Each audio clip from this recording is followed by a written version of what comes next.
Bonjour Denis, Bonjour, merci d'être avec nous chez Solégal. je vous en prie. Pour commencer, pouvez-vous vous présenter en quelques mots?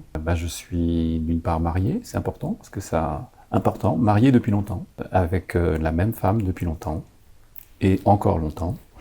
Je précise ça parce que c'est quelque chose qui m'a construit, en fait. Le fait d'être, même si professionnellement elle n'est absolument pas dans mon domaine, n'a jamais été, mais c'est plus qu'une épaule, c'est une aide, parce que c'est une réflexion qui est bien différente de la mienne. Et donc parfois ça peut être utile. Donc voilà, donc en ce qui concerne ma femme, qui est important, c'est fait. Maintenant pour mon parcours, j'ai une formation, moi, commerciale, marketing, communication. J'ai très peu d'études en fait, j'ai fait un DUT, voilà. Et je n'ai pas souhaité poursuivre parce que on revient à ma femme, on s'est connus très tôt, et que on voulait rentrer dans la vie active, voilà.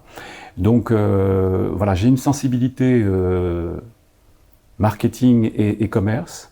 Mais au départ, un jeune homme timide, tout en retenue. Comme beaucoup de jeunes aussi. Voilà, comme beaucoup de jeunes, qui se souvient encore aujourd'hui, à 67 ans, de la première porte lorsque j'ai commencé à travailler, à laquelle j'ai dû frapper, ne sachant pas qui il y avait derrière, et qu'il était question d'argumenter, d'essayer de vendre un produit.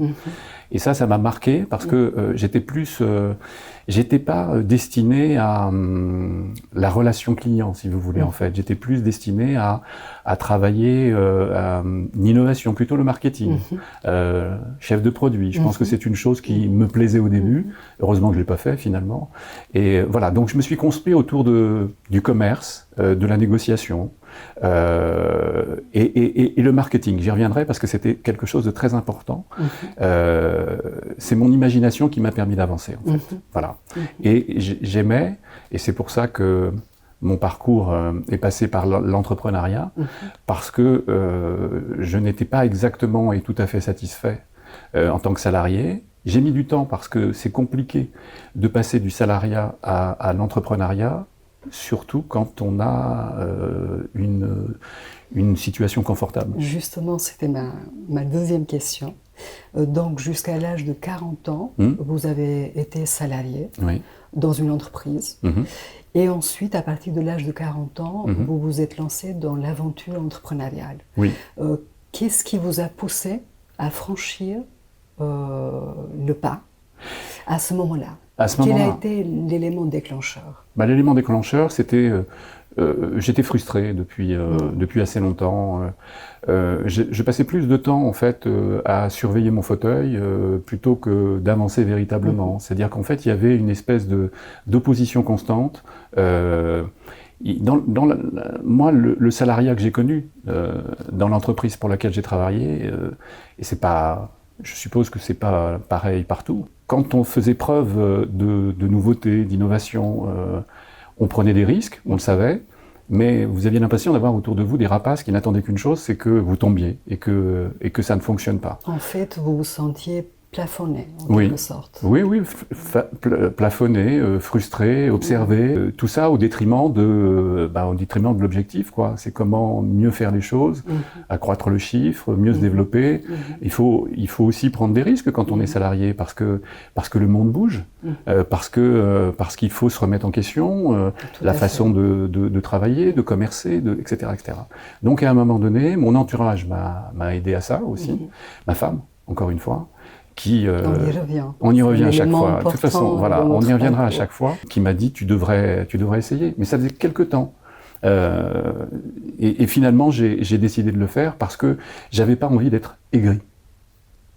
Et aller travailler sans aucune envie, sans aucune conviction, et faire comme certaines personnes et aucune motivation. Et puis, lors de dîner avec des amis, râler tout le temps. Le côté politique aussi, peut-être dans une entreprise où, là, il y a des gens qui sont doués pour ça. Il y a des gens qui sont... Et ça ne les fatigue pas, non, en effet. Moi je ne suis pas doué pour ça. Vous n'étiez pas calibré pour ce format-là, on va dire. Non, celui-là, le fait de louvoyer, le fait de l'opportunisme, l'arrivisme, à la limite l'opportunisme, pourquoi pas, je suis pas complètement idiot quant à ces notions-là, mais dans le bon sens du terme, oui, ce qui nous permet de nous élever. C'est ça, exactement. Je ne travaillais pas, si vous voulez, dans l'entreprise, voilà, Je ne travaillais pas pour demain et ma carrière. Je travaillais pour ce que je faisais. Ma femme me reprochait beaucoup, à juste titre, lorsque j'étais salarié, je prenais peut-être 15 jours de vacances par an. Donc ça voulait dire que j'étais impliqué. Mais à un moment donné, l'implication, elle fait qu'il y a aussi la démotivation, parce que vous êtes stressé, vous surveillez tout. Enfin, il fallait tourner la page, passer à autre chose, et la seule façon de tourner la page, c'était d'entreprendre. Mais entreprendre à 40 ans, on ne le fait pas tout de suite spontanément. Parce que dans la vie, on a quand même une certaine aisance, et financièrement, c'est important. Et donc là, il a été question de partir à zéro. Je n'ai pas racheté d'entreprise, j'ai créé. Donc de prendre des risques. Voilà, c'est ça. Mais est-ce qu'à ce moment-là, le risque était mesuré, selon vous? Pas vraiment. Ou vous partiez vraiment sur un terrain d'incertitude? Non, ça a été l'aventure. La première entreprise. Ça a été une vraie aventure. Parce que j'ai monté une structure dans un domaine qui n'était pas mon domaine. J'étais dans l'imagerie médicale quand j'ai décidé de créer mon entreprise, mais je n'ai pas créé mon entreprise dans l'imagerie médicale.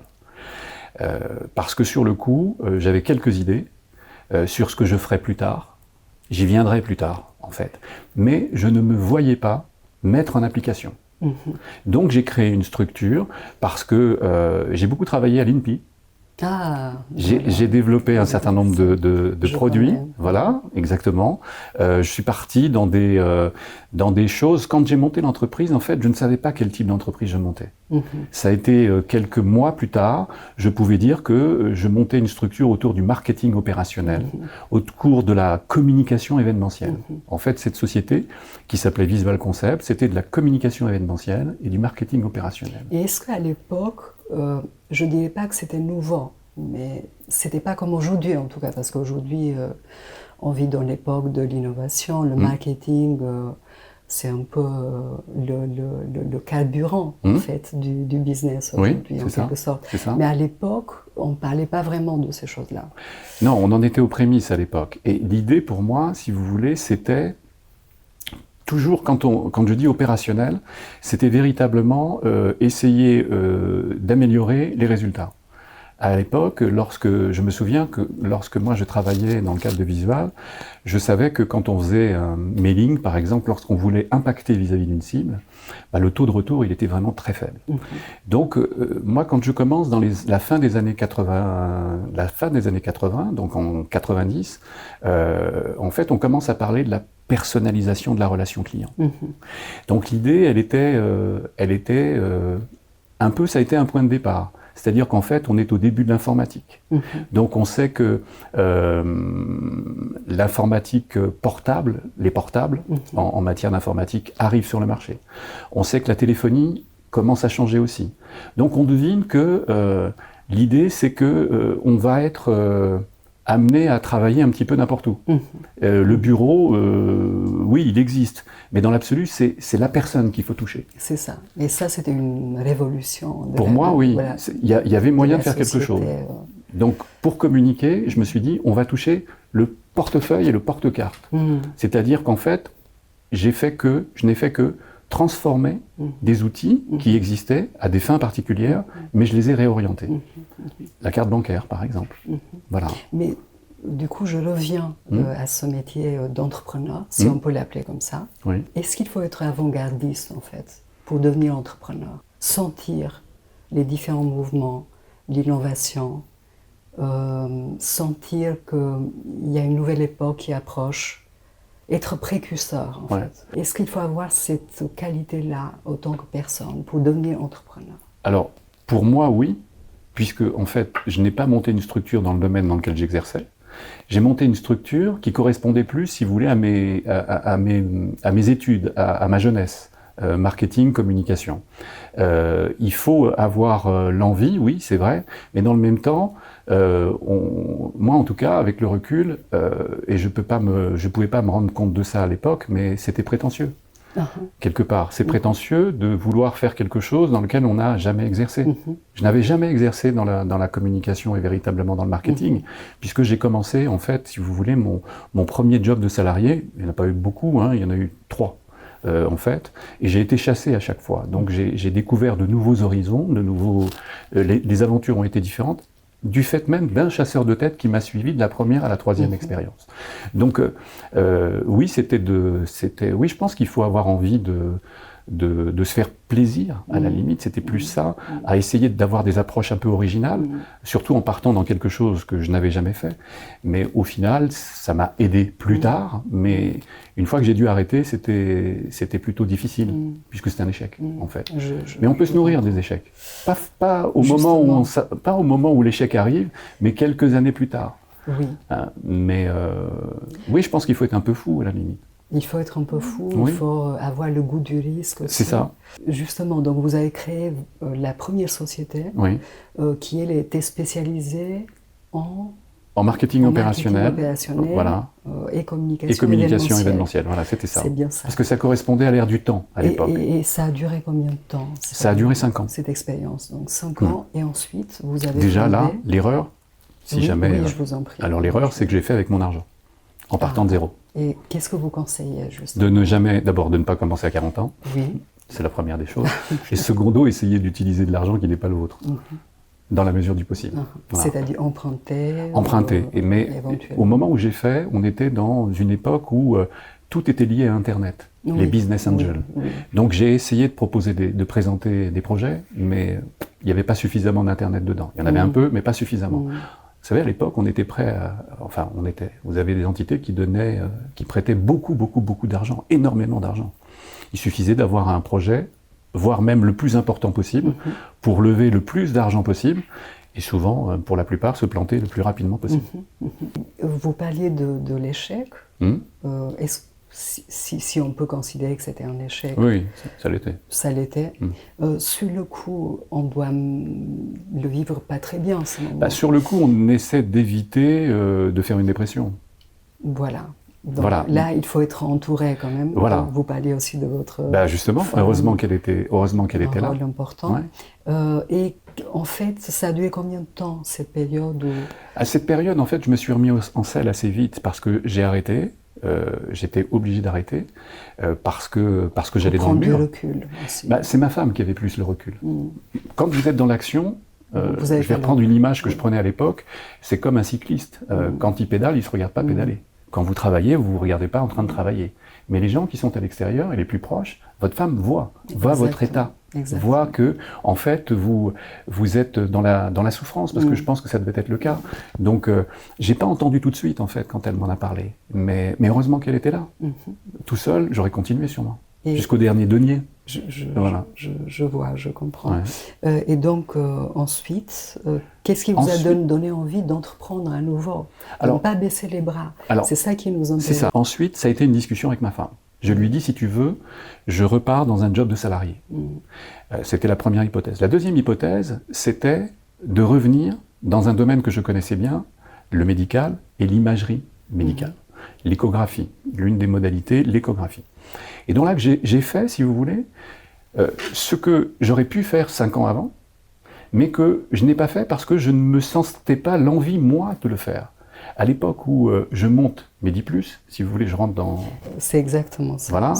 À l'époque où je monte Medi+, je monte Medi+ avec une idée qui est, à l'époque, on n'est pas encore dans des notions qui vont être développées un peu plus tard, mais ayant travaillé pour une structure qui a été rachetée par une entité leader qui s'appelle General Electric. J'avais été responsable commercial d'une société américaine qui a été rachetée par General Electric. Et donc j'avais été amené à embaucher un certain nombre de gens et travailler avec un certain nombre de gens. Et le jour où je veux revenir dans l'imagerie médicale, puisque les collègues que j'avais étaient chez General Electric et que je connaissais particulièrement une personne avec qui j'avais travaillé, si vous voulez, donc je l'ai appelé. Et il m'a dit non, tu travailles avec nous, ne va pas ailleurs. Je n'avais pas l'intention d'aller ailleurs, puisque la relation est importante dans le métier de la vente et du business. Donc il m'a dit, écoute, on travaille ensemble et on te propose des délais de règlement à 90 jours. Ce qui n'existe plus aujourd'hui, parce que c'est plus autorisé par la loi, mais à l'époque c'était ça. Et donc mon aventure avec General Electric, sous une autre forme, en tant qu'entrepreneur, débute. Donc je commercialise des échographes, donc General Electric, mais non pas reconditionnés, mais d'occasion, mais garantis par le constructeur. Et plus tard, ça va donner autre chose. On va aborder véritablement le marché de l'échographie reconditionnée, c'est-à-dire une troisième voie.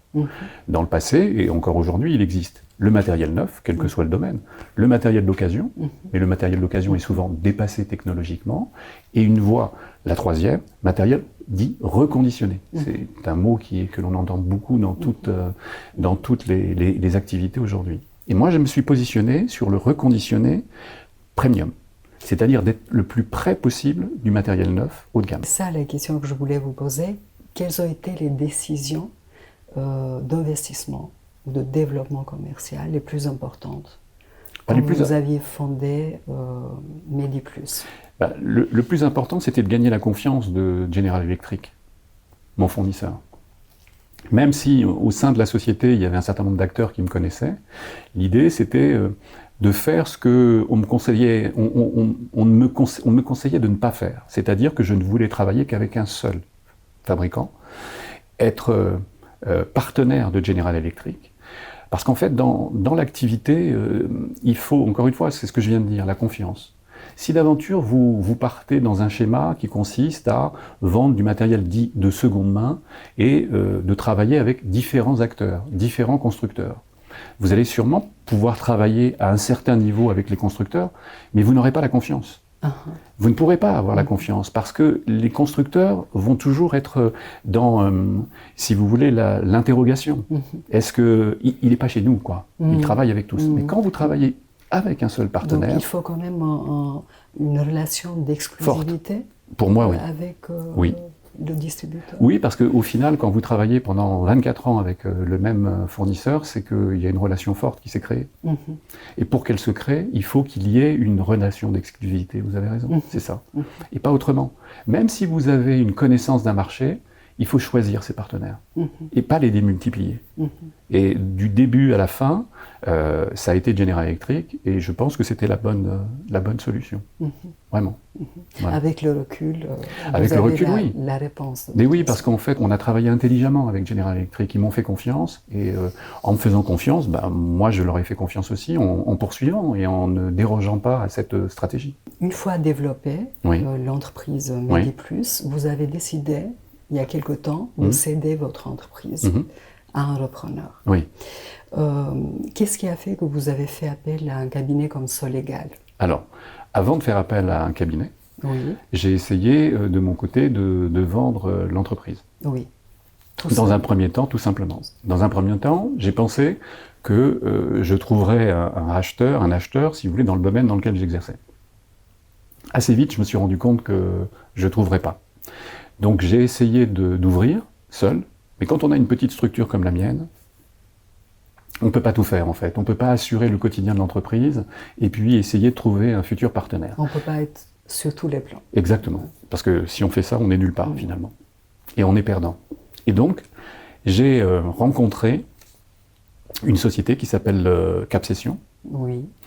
Et en fait, ils avaient proposé, eux c'est pareil, ils ont proposé une approche qui était différente des approches classiques. Et cette approche m'a plu. Donc on a signé un contrat ensemble, et lorsque on a commencé à avancer, si vous voulez, dans la démarche de vente de la structure, il a fallu à un moment donné effectivement trouver un cabinet d'avocats. Un conseil. Et la société avec laquelle j'ai travaillé m'a parlé de Solegal. Et donc j'avais d'autres solutions. Mais en fait, moi je suis dans l'humain. Et donc vous sentez oui, puis j'aime à sentir surtout. Oui. J'aime à sentir. Et quand vous avez un partenaire que vous ne sentez pas, ça marche pas. En règle générale, ça marche pas. Et avec Fabien Courvoisier, le courant est passé tout de suite. Donc il y a eu un premier contact téléphonique. Oui. Et le courant est passé tout de suite. Le courant est passé tout de suite. Et puis, après, je me suis dit, même si mon conseil, à travers Capsession, m'a parlé de Solegal, ça devenait, puisque j'avais parlé, moi, avec Fabien Courvoisier, à plusieurs reprises d'ailleurs, et qu'ils se connaissaient, Oui. Ça forme une équipe. Tout à fait. Parce qu'il faut aussi qu'il y ait une relation qui soit forte. Tout à fait. Une fois que tout est fait maintenant, depuis que la vente s'est réalisée, heureusement que la relation existait et qu'elle était forte. Vous gagnez du temps, vous, en tant que vendeur. Parce que les partenaires. Et aussi. Oui. Donc, il y a eu la recommandation d'un intermédiaire de Cap Session, et il y a eu aussi votre instinct. Oui, oui. Vous avez senti que vous pouviez travailler oui, c'est ça. bien avec cet avocat et avec Exactement. ce légal.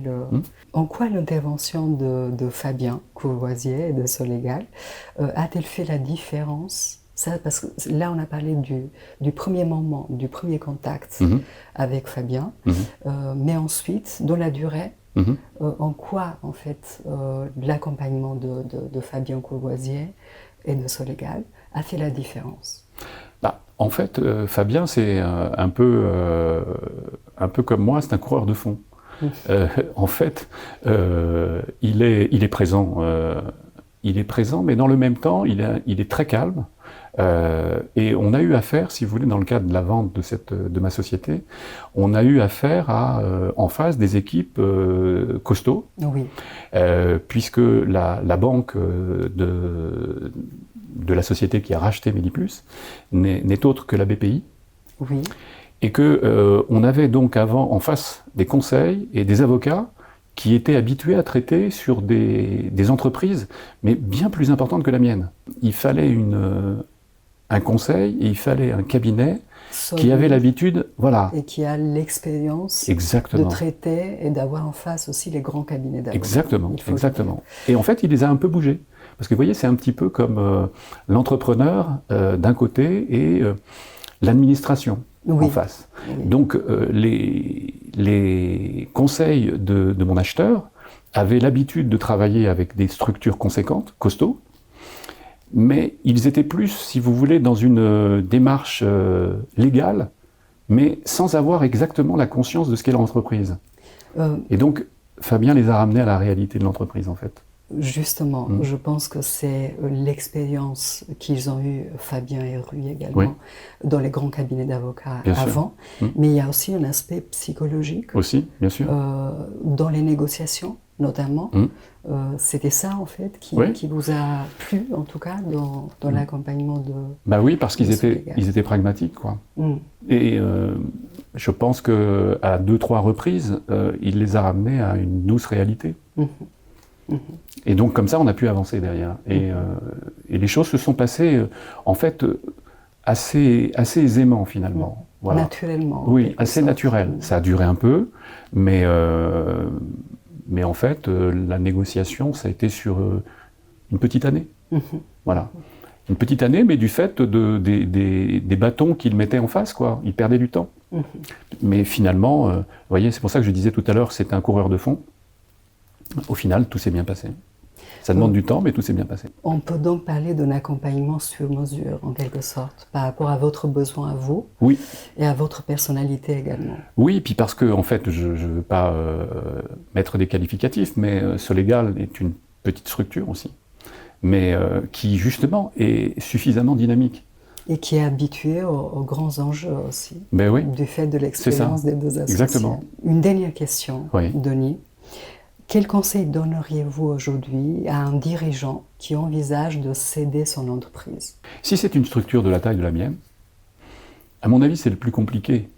Parce que dans le cadre d'une structure petite, comme l'était, puisqu'elle est passée sous pavillon Vesto aujourd'hui, comme l'était Mediplus, le dirigeant, il y a une expression en France qui dit être au four et au moulin. Vous êtes partout. Il faut essayer de prendre conscience qu'on ne peut pas être véritablement partout. Et donc j'ai perdu du temps au départ en essayant moi-même de solutionner ce qui me semblait être une étape, la vente de la société. Mais non, c'est un métier, la vente de la société. Donc il faut avoir des partenaires avec soi. Il faut le préciser. Mais voilà, c'est ça. Il faut le dire. Et si on veut gagner du temps, il faut très vite faire appel à des partenaires. À des professionnels. Et à des professionnels dont c'est le métier. Voilà. Parce que le dirigeant ne peut pas c'est trop compliqué. Un repreneur lui-même et gérer le quotidien dans son entreprise, les enjeux qui vont avec, prendre les décisions stratégiques, etc. Ça. Surtout quand vous êtes sur une niche. Nous, imagerie médicale, échographie, sachant que je ne pourrais pas vendre à un professionnel de la profession, comment je peux trouver quelqu'un qui va être intéressé? C'est compliqué. Vous voyez, l'acquéreur n'est pas du tout dans l'imagerie médicale jusque-là. Par contre, il est dans le reconditionnement, il est dans l'économie circulaire. Et c'est ce qui a fait le lien entre nos deux structures, et puis le format évidemment le format de Mediplus, mais surtout la position de Mediplus, en étant sur l'économie circulaire, le reconditionnement exclusif avec un constructeur.